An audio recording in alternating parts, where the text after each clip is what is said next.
ইন্টারকাস্টে বিয়েটা এটা কি ভিন্ন ধর্মে বিয়ে করা, এটা কি আমাদের ভারতীয় আইন সমর্থন করে? ঠিক কি কি ধরনের ডিভোর্স দেখা যায় বা কি কি ধরনের ডিভোর্স সম্মুখীন হই আমরা যে কোনো মন্দিরে গিয়ে বা কোনো একটা জায়গায় গিয়ে, যদি তারা মালা বদল বা সিঁদুর দান করে বিয়ে করেছিলেন বলে দাবি করেন, সেই বিয়ে কি আইনি বিয়ে হিসেবে স্বীকৃত? অ্যালিমনি পাচ্ছেন কোনো মহিলা, ইন দ্য মিন উনি বিয়ে করলেন না, কিন্তু একটা লিভ ইন রিলেশনে হয়তো কোনো পুরুষের সঙ্গে আছে, তাহলে তো তার পূর্বতন স্বামীর অ্যালুমিনিটাও তো চলবে। দেখা গেল দীর্ঘদিন সংসার করার পর কোনো একজন পুরুষ মানে স্বামী, প্রথম বিবাহ আছে, রেজিস্ট্রেশন আছে, অবশ্যই সন্তানও আছে, বড় হয়ে গেছে, কিন্তু সেকেন্ড ম্যারেজ করলো, তো সেক্ষেত্রে প্রথম স্ত্রী অভিযোগ করলেন, কি কনসিকুয়েন্স হতে পারে? কিন্তু বিবাহিত জীবনটা হাজব্যান্ড এবং ওয়াইফ দুজনেই কেউ আর কি উপভোগ করলেন না, মানে কনজুমেটেড করতে পারলেন না, যেটাকে বলা হয় ইংরেজিতে। এই জিনিসটা যদি সুস্পষ্ট প্রমাণিত হয় যে বিয়ের পরে তারা কখনোই একসাথে থাকেননি এবং বিবাহিত জীবনটা তারা কখনোই লিড করেন, marriage has never been consummated by either of the party. আমার কাছে এই ধরনের কেস হয়ে যায়, একজন ফিজিওথেরাপিস্ট, সে ফিজিওথেরাপিস্টের কাজ করে, ফিজিওথেরাপিস্টের কাজ করে কতই বা ইনকাম করা যায়, তার যদি সিংহভাগই তার ওয়াইফকে দিয়ে দিতে হয় তাহলে তো হয়েই যায়। প্রথম স্ত্রী বা প্রথম স্বামী বর্তমান থাকতে কেউ যদি দ্বিতীয় বিবাহ করেন, সে স্ত্রী হোক বা হাজব্যান্ডই হোক, এবং সে যদি হিন্দু সম্প্রদায়ের হয়, তাহলে তার আপ টু 7 years পর্যন্ত ইমপ্রিজনমেন্ট হতে পারে। এবং দ্বিতীয় যে একটা বিবাহ করছে তার কাছে যদি প্রথম বিবাহটা গোপন করে সে দ্বিতীয় বিবাহ করে, তাহলে 7 বছরের ইমপ্রিজনমেন্টটা 10 বছর পর্যন্ত হয়ে যায়। ডিভোর্সের মামলা কেন করে? ওর সাথে ডিভোর্স করে অন্য কাউকে বিয়ে করবো বলে ঠিক করে, তারপরে দেখা যাচ্ছে মামলা চলাকালীন ডিভোর্স ডিগ্রি পেল না, একটা বিয়ে আর কি, বিয়ে তো ঠিক করতে পারে না, অফিসিয়ালি লিভ টুগেদার করতে শুরু করে দিয়ে। এই মানে লিভ টুগেদার বলতে যে জিনিসটা আছে তার মানে ব্যাকগ্রাউন্ড হচ্ছে অনেকটা এই ধরনের ঘটনা। কয়েক বছর সুপ্রিম কোর্টের জাজমেন্ট এসছে, আগে এখানকার জজ সাহেবরা যেটা করতেন, অ্যালিমনি বা মেনটেন্যান্সের অর্ডারটা দিতেন from the date of the order. ধরুন মামলাটা পেন্ডিং আছে, 4-5 বছর পেন্ডিং থাকার পরে আলটিমেটলি অর্ডারটা হল, যেদিন অর্ডার হচ্ছে সেদিন থেকে পেমেন্টের ডাইরেকশনটা দিতেন। সুপ্রিম কোর্ট থেকে বছর 2-3 হলো একটা মামলা, একটা অর্ডার হয়েছে, এই ধরনের ক্ষেত্রে সবসময় from the date of filing অ্যাপ্লিকেশনের দিন থেকে আর কি অর্ডারটা কার্যকরী করতে হবে। নমস্কার, এস আইডিয়াস পডকাস্ট চ্যানেলে আপনাদেরকে স্বাগত। আজকে এই পর্বতে আমরা কথা বলবো আইনের একটি বিষয় নিয়ে। আইন খুব ভাস্ট, খুব বড় একটা সাবজেক্ট, কিন্তু আমাদের জীবনে এই মুহূর্তে, সামাজিক জীবনে বিবাহ বিচ্ছেদ একটা খুব বড় বিষয়, এবং এই বিষয় নিয়ে আমরা অনেকেই এর মধ্যে আছি বা আমাদের পরিচিতরা এর মধ্যে দিয়ে যাচ্ছেন। তো সেক্ষেত্রে আমরা আমাদের expert advocate honourable Calcutta high court এবং সুপ্রিম কোর্টের আইনজীবী, বিশিষ্ট আইনজীবী মিস্টার কল্লোল গুহ ঠাকুরতাকে পেয়েছি। ওনার সঙ্গে আমরা এই বিষয় নিয়ে আলোচনা করব। নমস্কার স্যার। নমস্কার স্যার, বর্তমান সময়ে বিবাহ বিচ্ছেদ আকছার ঘটছে। আমি আমাদের এস আইডিয়াসের দর্শকদের জন্য একটা জিনিস একটু পরিষ্কার করে জানতে চাইবো আপনার কাছে, যে ঠিক কি কি ধরনের ডিভোর্স দেখা যায় বা কি কি ধরনের ডিভোর্স সম্মুখীন হই আমরা? ডিভোর্স প্রধানত দুরকম হয়, একটা হচ্ছে ডিভোর্স অন মিউচুয়াল কনসেন্ট আর contested divorce. Divorce on mutual consent হচ্ছে section 13B of the special marriage act আর section 28 of the Hindu marriage act. হ্যাঁ, আর অন কন্টেস্ট যেটা হবে সেটা আর কি, সেটা যে একটি হোক না কেন, অন কন্টেস্ট মানে এক পক্ষ ডাইভোর্সের আবেদন করবে আর এক পক্ষ সেটাকে অপোজ করবে। হয়তো হাজব্যান্ড ডিভোর্স চাইছে, স্ত্রী চাইছে না, অথবা স্ত্রী ডিভোর্স চাইছে, হাজব্যান্ড চাইছে না। আর ডাইভোর্স অন মিউচুয়াল কনসেন্ট যদি হয়, তাহলে দুপক্ষই ডাইভোর্স চাইছে, দুপক্ষকে একসাথে কোর্টে যেতে হবে, এবার একটা অ্যাপ্লিকেশন ফাইল করতে হবে। অ্যাপ্লিকেশনে দুজনেই বাদীপক্ষ হবে, মানে দুজনেই পিটিশনার, ভার্সেস থাকবে না অমুক অ্যান্ড অমুক, দুজনেই পিটিশনার্স। ফাইল করতে হবে, এবং প্রথম যেদিন মামলা উঠবে সেদিন দুজনকে একসাথে কাঠগড়ায় দাঁড়াতে হবে। জজ সাহেব জিজ্ঞেস করবে কেন আপনারা ডাইভোর্স চাইছেন, তা জজ সাহেবের প্রশ্নের উত্তর দিতে হবে। জজ সাহেব সব শুনে শুনে 6 মাস পরে একটা ডেট দেবেন। 6 মাস পরে কেন ডেট দেবেন?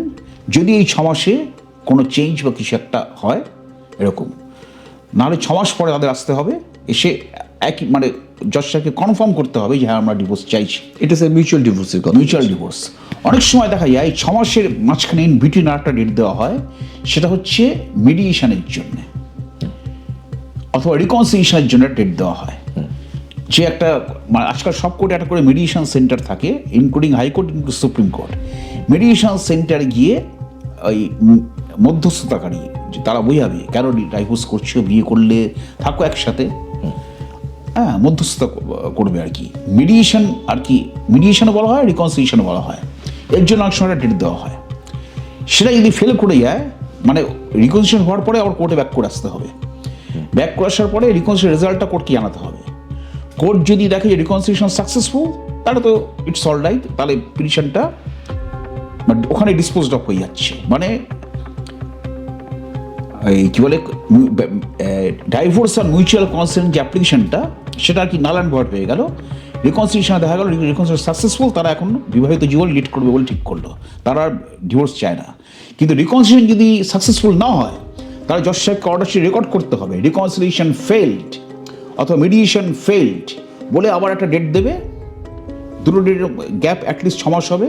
সেই 6 মাস পরে ওদেরকে কোর্টে এসে আবার কনফার্ম করতে হবে জজ সাহেবকে যে আমরা ডিটারমিন্ড, আমরা আমাদের পক্ষে যে কোনো কারণেই হোক আর একসাথে থাকা সম্ভব নয়, আমরা ডিভোর্স চাইছি, আপনি আমাদের ডাইভোর্স ডিগ্রিটা দিয়ে দিন। তখন জজ সাহেবের কাছে আর কোনো অল্টারনেটিভ থাকবে না, জজ সাহেব তখন ডিভোর্স ডিগ্রি গ্র্যান্ট করে দেবেন। এটা হলো ডাইভোর্স অন মিউচুয়াল কনসেন্ট।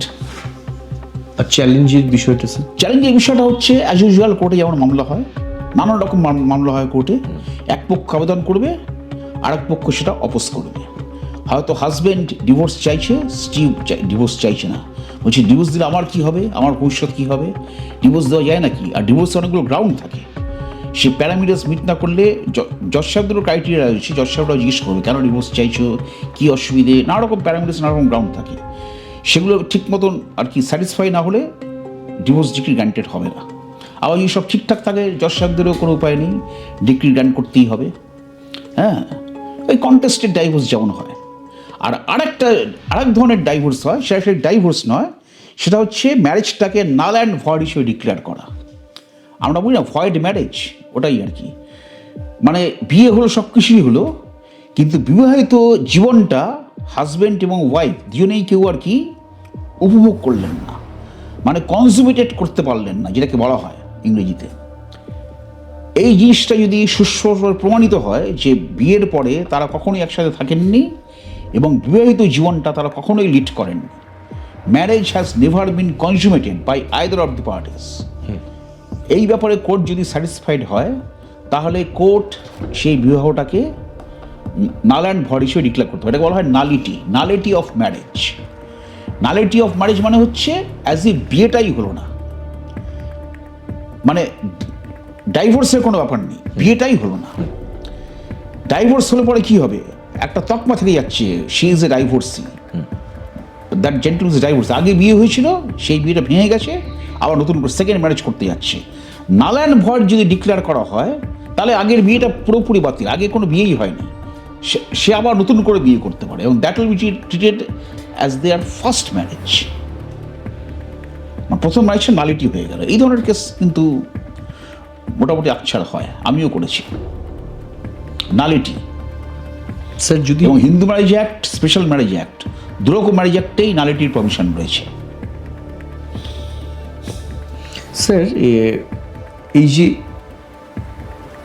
ইন্টারকাস্টে বিয়েটা, এটা কি ভিন্ন ধর্মে বিয়ে করা, এটা কি আমাদের ভারতীয় আইন সমর্থন করে? হ্যাঁ, ইন্টারকাস্ট বিয়ে করা যেতেই পারে। সেক্ষেত্রে কি অনেক নামি দামি লোকেরও ইন্টারকাস্ট ম্যারেজ রয়েছে, অনেক নামি দামি লোকের রয়েছে। আমাদের স্বনামধন্য তারকা শাহরুখ খান, উনি যাতে মুসলিম, উনি বিয়ে করেছেন একজন হিন্দু ব্রাহ্মণকে, বাঙালি হিন্দু ব্রাহ্মণের মেয়ে। আমি ওনার বাড়িতে গিয়েছিলাম একবার, যেহেতু শাহরুখ খান আমাদের কলকাতা নাইট রাইডার্সের মালিক, উনি ইডেন গার্ডেন্স এসে ক্যাজুয়ালি বলে গিয়েছিলেন যে আসবেন আমার বাড়িতে, বম্বেতে গেলে আসবেন।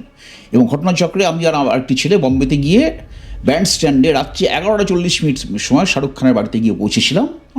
একটা বেড়ানোর জায়গা পৌঁছে, কিন্তু সেই সময় সেই বছর সাউথ আফ্রিকা IPL হচ্ছিল।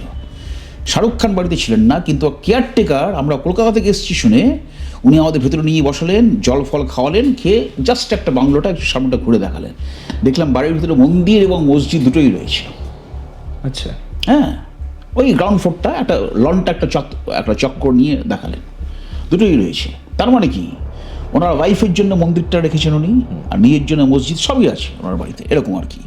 তারপর আমাদের মেয়র, আমাদের ফিরাদ হাকিম, আচ্ছা, হ্যাঁ, ওনার মাও শুনেছি হিন্দু ব্রাহ্মণ ছিলেন, উনিও নাকি একজন ব্রাহ্মণের মেয়েকেও বিয়ে করেছেন, ব্রাহ্মণের মেয়েকে, যার জন্য উনি দেখা যাচ্ছে উনি দুখানা ধর্মই সমানভাবেই পালন করেন। হ্যাঁ, ওনার একটা ইন্টারভিউতে বলছেন যে সরস্বতী পুজো কোথাও কোনো ঝামেলা হয়েছিল, পরপর হলো না, বলছি আমি মায়ের শাড়ি চুরি করে সরস্বতী পুজো করেছি। আমার বাড়িতে এই ধরনের ঝামেলা হয়েছে যে আমি কেন সরস্বতী পুজো করবো, যে রাখুন তো, সরস্বতী পুজো বড় বড় হয়ে আসছে, এবারেও হবে, মায়ের শাড়ি চুরি করে গিয়ে আমি সরস্বতী পুজো করেছি, উনি বলেছিলেন।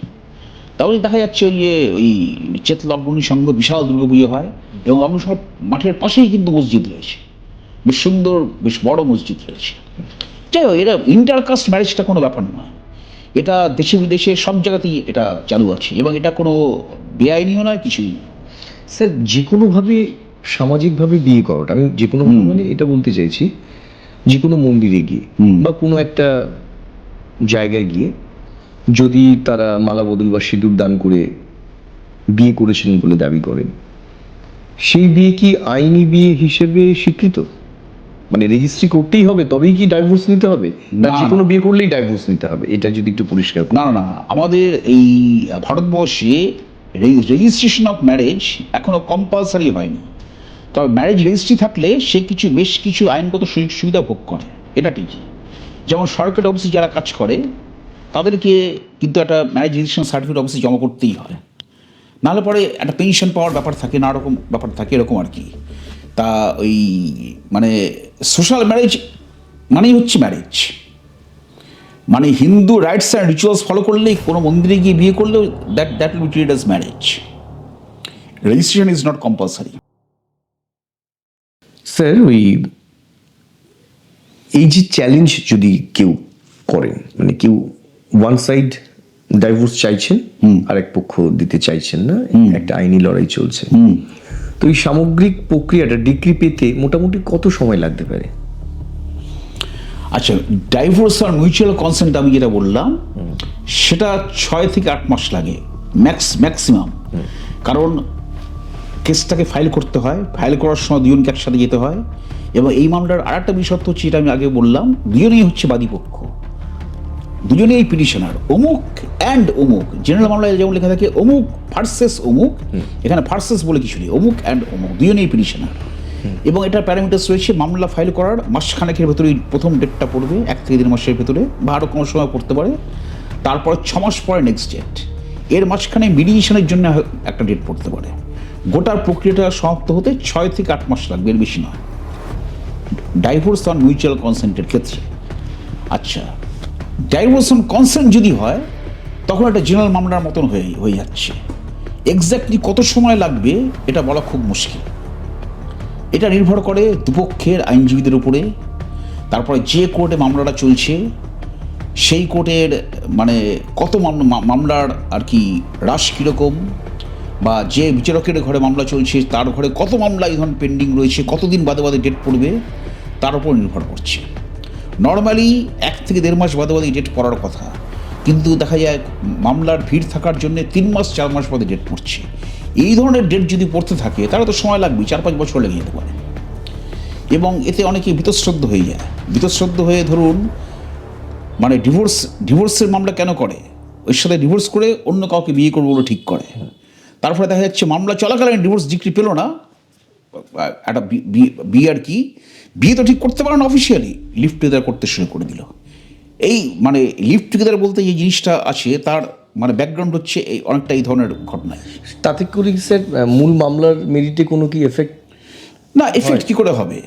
এফেক্ট যে একদম হবে না তা নয়, বলবে আর কি বিয়ে করেছি, বিয়ে তো আর করেনি, অফিসিয়াল বিয়ে তো হয়নি, হয়তো লিভ টুগেদার টাইপের হচ্ছে আর কি, এফেক্ট হওয়ার কথা নয়। কারণ দুজন অ্যাডাল্ট তো তাদের কনসেন্ট থাকলে তারা একসঙ্গে থাকতেই পারে। তো সেক্ষেত্রে মূল মামলায়, ডিভোর্স মামলাতে কোনো সমস্যা হওয়ার কথা না। না, সমস্যা হওয়ার কথা না। এবং স্যার একটা এই বিবাহ বিচ্ছেদের ক্ষেত্রে দেখা যায় যখন কোনো স্ত্রী রাজি হন না, মানে বা রাজি হলেও একটা তার দাবি থাকে, সঙ্গত একজন নারী তার বা ভবিষ্যৎ চলবে কি করে, তো এই যে অ্যালুমিনির একটা ব্যাপার থাকে বা কম্পেনসেশন যাই বলি না কেন, তো স্যার এইটা দেখা যাচ্ছে একজন অসংগঠিত ক্ষেত্রে কাজ করে, কিংবা আমি বলবো যে ফ্রিল্যান্সার যদি আমরা বলি, অনেক কোনো ফিক্সড ইনকাম নেই, কাজ করলেই টাকা পান, সবসময় কাজ থাকে না। তো সেই ধরনের মানুষের ক্ষেত্রে যখন এরকম একটা অ্যালুমিনি চাপিয়ে দেওয়া হয়, তো সেটা তো খুব চাপের হয়, মানে এটা বিশাল চাপের হয়। আবার সুপ্রিম কোর্টের একটা কয়েক বছর সুপ্রিম কোর্টের জাজমেন্ট এসছে, আগে এখানকার জজ সাহেবরা যেটা করতেন, অ্যালিমনি বা মেনটেন্যান্সের অর্ডারটা দিতেন from the date of the order. ধরুন মামলাটা পেন্ডিং আছে, 4-5 বছর পেন্ডিং থাকার পরে আলটিমেটলি অর্ডারটা হলো, যেদিন অর্ডার হচ্ছে সেদিন থেকে পেমেন্টের ডাইরেকশনটা দিতেন। কিন্তু সুপ্রিম কোর্ট থেকে বছর 2-3 হলো একটা মামলা, একটা অর্ডার হয়েছে এই ধরনের ক্ষেত্রে সবসময় from the date of filing অ্যাপ্লিকেশনের দিন থেকে আর কি অর্ডারটা কার্যকরী করতে হবে।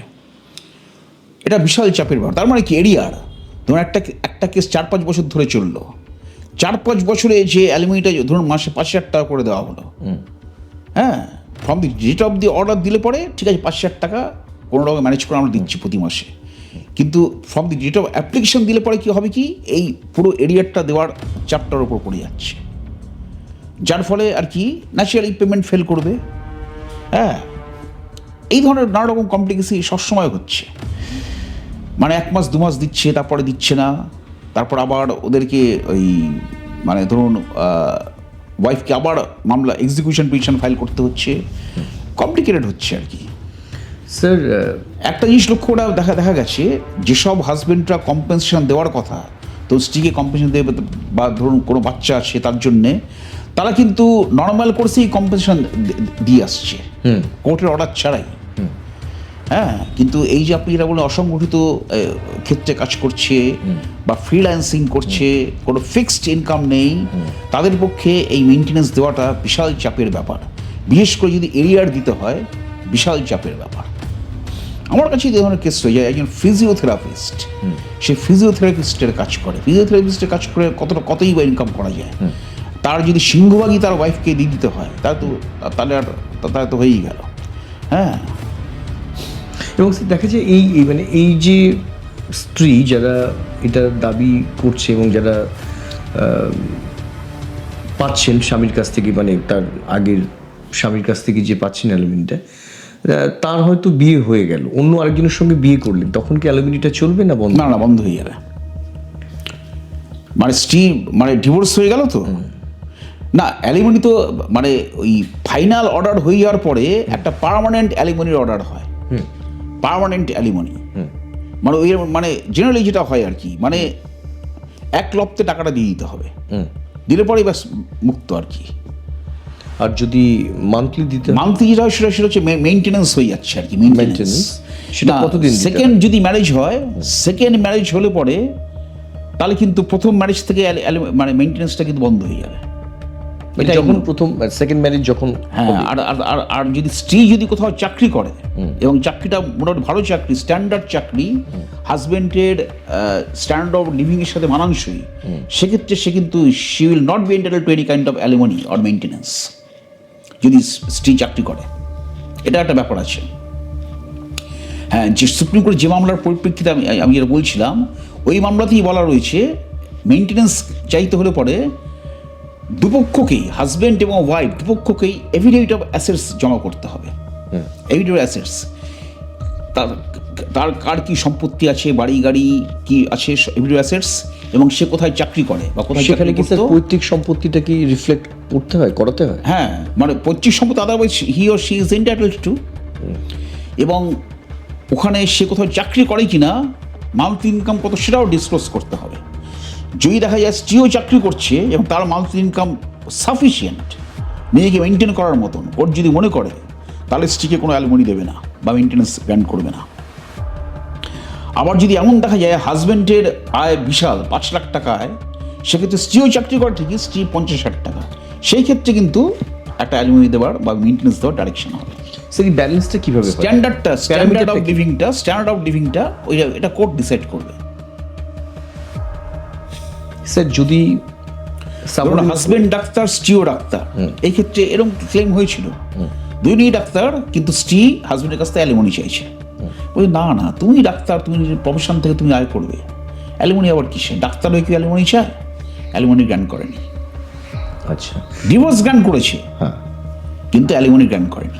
স্যার সাবঅর্ডিনেট কোর্টে বা ডিস্ট্রিক্ট কোর্টে যখন দেখা গেল ডাইভোর্স হলো, তার সঙ্গে একটা অ্যালুমিনিয়াম ফিক্স করা হলো, সেটা যদি অপরপক্ষ যদি সেটাকে না কমপ্লাই করে বা যদি চ্যালেঞ্জ করেন, তো তিনি তো আপার কোর্টে চ্যালেঞ্জ করতেই পারেন, হ্যাঁ, অনারেবল হাইকোর্টে যেতেই হ্যাঁ, তো সেক্ষেত্রে রায়টা পরিবর্তন হতেও পারে। হতেও পারে।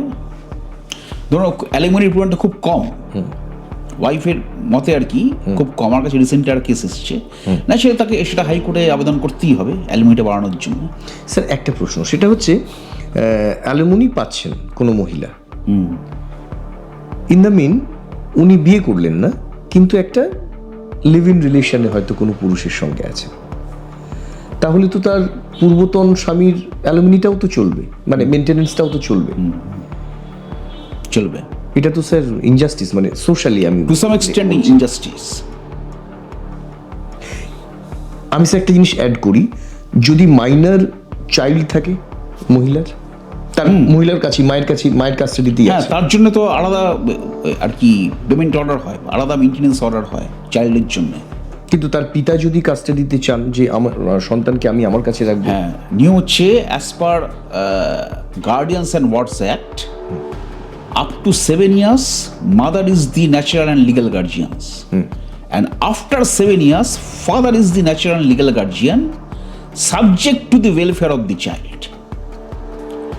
কোর্ট 7 বছরের আগেই মার কাছ থেকে নিয়ে বাবার কাছে কাস্টডি দিয়ে দিতে পারে, যদি কোর্ট মনে করে যে এই যদি মার কাছে থেকে যায় তাহলে এর ভবিষ্যৎ অন্ধকার, সুতরাং এখন একে বাবার কাছে দিয়ে দেওয়া হোক। আবার 7 বছরের পেরিয়ে যাওয়ার পরে বাবা যখন কাস্টডির এন্টাইটেলড, কোর্ট যদি মনে করে আমি যদি গার্ডিয়ানস অ্যান্ড ওয়ার্কস অ্যাক্টের নিয়ম মেনে কি বাবার হাতে তুলে দেই, তাহলে ছেলের উচ্ছন্ন যায়, ভবিষ্যৎ অন্ধকার, তার থেকে মার কাছে আছে থাক। স্যার দেখা গেল দীর্ঘদিন সংসার করার পর কোনো একজন পুরুষ মানে স্বামী, প্রথম বিবাহ আছে, রেজিস্ট্রেশন আছে অবশ্যই, সন্তানও আছে, বড় হয়ে গেছে, কিন্তু সেকেন্ড ম্যারেজ করলো, তো সেক্ষেত্রে প্রথম স্ত্রী অভিযোগ করলেন, কি কনসিকুয়েন্স হতে পারে? এরকম ঘটনা মাঝে মাঝেই ঘটছে, এবং সম্প্রতি হটকেকের মতন আমাদের এই রাজ্যে কলকাতা শহরে এই ধরনের একটা ঘটনা ঘটেছে। আমাদের স্বনামধন্য অভিনেতা হিরণময় চট্টোপাধ্যায়, হিরণ বলে পরিচিত, যিনি এখন অভিনয় ছেড়ে এখন পুরো সময় রাজনীতি করছেন। যাই হোক, তার যে কোনো কারণেই হোক, প্রথম ওয়াইফের সাথে সম্ভবত তার বনিবনা হচ্ছিল না, কোনো কারণেই হোক, উনি দ্বিতীয় একটা বিবাহ বন্ধনে আবদ্ধ হয়েছেন, এবং সেটা উনি স্বীকারও করেছেন, ডিক্লেয়ারও করেছেন। তো এটা হয়েছে, এটা এই ধরনের বহু কেস রয়েছে। আমি একটা এক্সাম্পল দিলাম আর কি। এক্ষেত্রে এর কনসিকুয়েন্সেস হচ্ছে সেকশন 82 সাবসেকশন 1 BNS যেটা হয়েছে, তাতে আপ টু 7 ইয়ার্স 7 বছর পর্যন্ত জেল হতে পারে। প্রথম স্ত্রী বা প্রথম স্বামী বর্তমান থাকতে কেউ যদি দ্বিতীয় বিবাহ করে, সে স্ত্রী হোক বা হাজব্যান্ডই হোক, এবং সে যদি হিন্দু সম্প্রদায়ের হয়, তাহলে তার আপ টু 7 ইয়ার্স পর্যন্ত ইমপ্রিজনমেন্ট হতে পারে। এবং দ্বিতীয় যাকে বিবাহ করছে তার কাছে যদি প্রথম বিবাহটা গোপন করে সে দ্বিতীয় বিবাহ করে, তাহলে এই 7 বছরের ইমপ্রিজনমেন্টটা 10 বছর পর্যন্ত হয়ে যেতে পারে।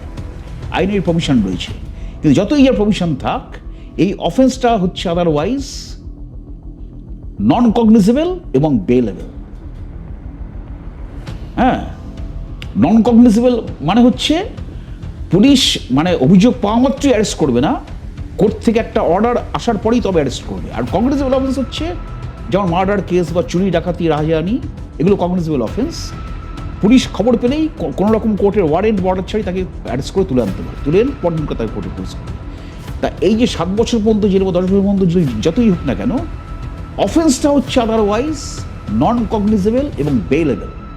তারপরে দেখা যাচ্ছে কি, জেনে শুনেও দ্বিতীয় বিবাহ বন্ধনে আবদ্ধ হওয়ার পরেও আমাদের স্বনামধন্য আর কি অভিনেতা হিরণ ঠিক সময় মতন হাইকোর্টে একটা অ্যান্টিসিপেবলের আবেদন করেছিলেন, অ্যান্টিসিপেবলটা পেয়েও গেছেন। পেয়ে তো যাবেনি, কারণ অফেন্সটা বেলেবল অফেন্সে বেল তো দিতেই হবে, বেল পেয়েও গেছেন।